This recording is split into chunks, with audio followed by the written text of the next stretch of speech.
Circuit के बारे में उसका definition, phase diagram, phasor diagram और फेज बताया था। तो आज का जो मेरा इसके नेक्स्ट है कैलकुलेशन और रेजोनेंस की स्थिति। फिर उसके आगे हम कालांतर निकालेंगे क्योंकि एक डबल सर्किट है। तो चलिए सबसे पहले हम कैलकुलेशन के पहले चरण की बात कर चुके हैं, दूसरे चरण की बात करते हैं।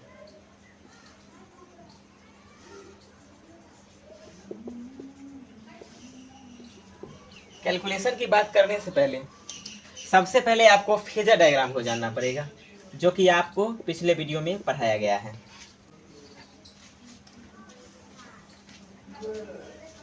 ये कोई वाई एक्सिस है धनात्मक ऊपर की ओर,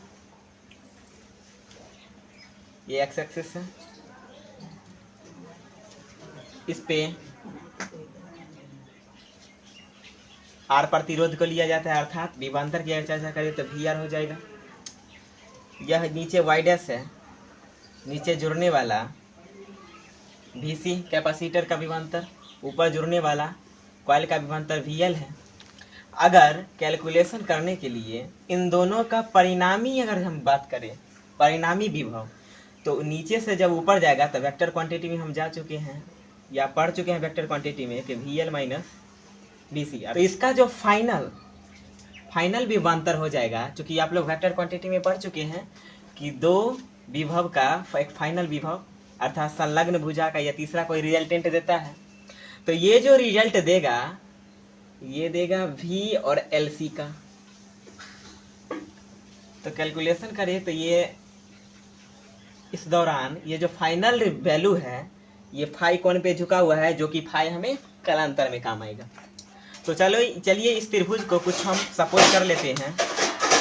इसे मैंने ओ सपोज किया, इसे ए और बी। रिजल्टेंट वैल्यू निकालने के लिए अगर कैलकुलेशन करें तो हम लोग इतना पढ़ चुके हैं,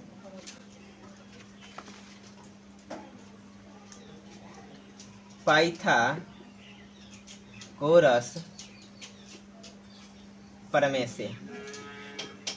पाइथागोरस प्रमेय की अगर चर्चा करें तो हम किस त्रिभुज में चल रहे हैं? समकोण त्रिभुज ओ बी ए, क्योंकि यहाँ पे 90 डिग्री का कोण बन रहा है। तो पाइथागोरस के अनुसार हो जाता है कर्ण स्क्वायर इक्वल टू लंब का स्क्वायर प्लस आधार का स्क्वायर। जो फाइनल वैल्यू हो जाएगा वो ए का स्क्वायर, लंब थीटा के सामने लंब होता है, ए बी का स्क्वायर प्लस ओ बी का स्क्वायर।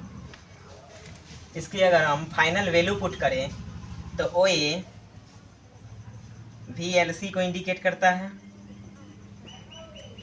ए बी का विभवांतर ए बी चूंकि इसके समानांतर है इसलिए ये हो जाएगा V L minus V C, V L minus V C का square plus O B V R को इंगित करता है इसलिए वी आर का square. V L C equal to, अगर हम इधर से स्क्वायर हटाए तो इधर रूट चढ़ेगा, V C minus V L minus V C का whole square plus V R का स्क्वायर। इसके आगे जो कैलकुलेशन हो जाएगा, क्योंकि आप एलसी सर्किट पढ़ रहे हैं इसलिए इसमें उत्पन्न होने वाला अगर विभवांतर हो तो वी एल होगा या फिर वी सी होगा, इसलिए यहाँ पे वी आर इक्वल टू 0 हो जाएगा। ये फाइनल हो जाएगा V L C equal to root under, आप लोग कैलकुलेशन जब हम शुरुआती किए थे वहाँ बता चुके हैं, ओम के नियम से आप लोग जानते हैं वी बराबर आई आर होता है। तो एल सर्किट के लिए आई इंटू एक्स एल माइनस आई इंटू एक्स सी का होल स्क्वायर प्लस हम यहाँ से वी आर का मान, चूंकि इसमें आर सर्किट का कोई काम नहीं है, एलसी सर्किट पढ़ रहे हैं इसलिए वी आर इक्वल टू 0 हो जाएगा, इसलिए 0 का square V L C equal to root under, अगर आई को हम बाहर कॉमन करें तो I square into X L minus X C का होल स्क्वायर प्लस 0 हो जाएगा। V L C equal to I अगर बाहर हो तो root under X L minus X C का होल स्क्वायर, क्योंकि 0 का कोई महत्व नहीं, खत्म हो जाएगा।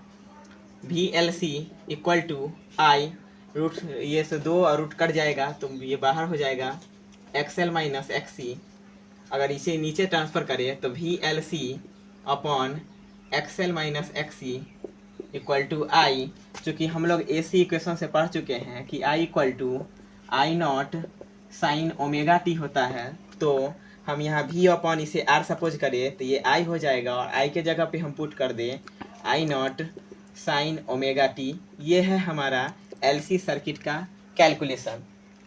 तो इसके आगे हम जो आपको हम बताए थे, ये फाई हमें बहुत काम आने वाला है, ये फेज डिफरेंस में काम आता है। फेज डिफरेंस अर्थात इसका हिंदी होता है कालांतर। तो हम कालांतर निकालने के लिए, क्योंकि डबल सर्किट है, तो हम इसे चलेंगे समकोण त्रिभुज ओ बी ए में। इन दोनों का रिजल्ट ये तीसरा परिणामी विभवांतर देता है, तो हम इससे चल सकते हैं टेन फाई इक्वल टू, हम पढ़ चुके हैं टेन फाई इक्वल टू क्या होता है, त्रिकोणमितीय फलक में लंब बटे आधार। यहाँ लंब हो जाएगा ए बी और आधार हो जाएगा ओ बी। अगर इसका हम मान पुट करें तो ए बी रिप्रेजेंट करता है वी एल माइनस वी सी को, और ओ बी रिप्रेजेंट करता है वी आर को। आप लोग को रेजोनेंस की स्थिति होने के कारण, रेजोनेंस की स्थिति में वी एल बराबर हो जाता है वी सी के, जो कि मैं आपको अगले वीडियो में पढ़ाऊंगा। V L equal to V C के हो जाता है, तो आप यहाँ लिख सकते हैं वी एल, और वी सी के जगह पे आप वापस वी एल लिख सकते हैं, V L minus V L by V R. चूंकि आप यह एलसी सर्किट पढ़ रहे हैं, इसलिए V R equal to zero, V L से वी एल जीरो और वी आर से वी आर जीरो। इसलिए इस तरह एलसी सर्किट का जो कालांतर होता है, फेज डिफरेंस होता है, वो जीरो हुआ। तो आप यहाँ पे ये रेजोनेंस की स्थिति है, आप लोग मेंशन कर लीजिएगा, जो कि अगले वीडियो में मैं आपको साबित करूंगा कि V L equal to V C होता है। और यहाँ पे आप लोग कॉपी में मेंशन कर लीजिएगा, ये रफ में वी एल सी अपॉन ये एक्सएल माइनस एक्सी को हमने आर सपोज किया है, क्योंकि यह प्रतिरोध का काम करता है, और ओम के नियम से वी अपॉन आर आई होता है, इसलिए मैंने इसे यहाँ आई सपोज किया है। तो आप लोग इसका स्क्रीनशॉट ले सकते हैं।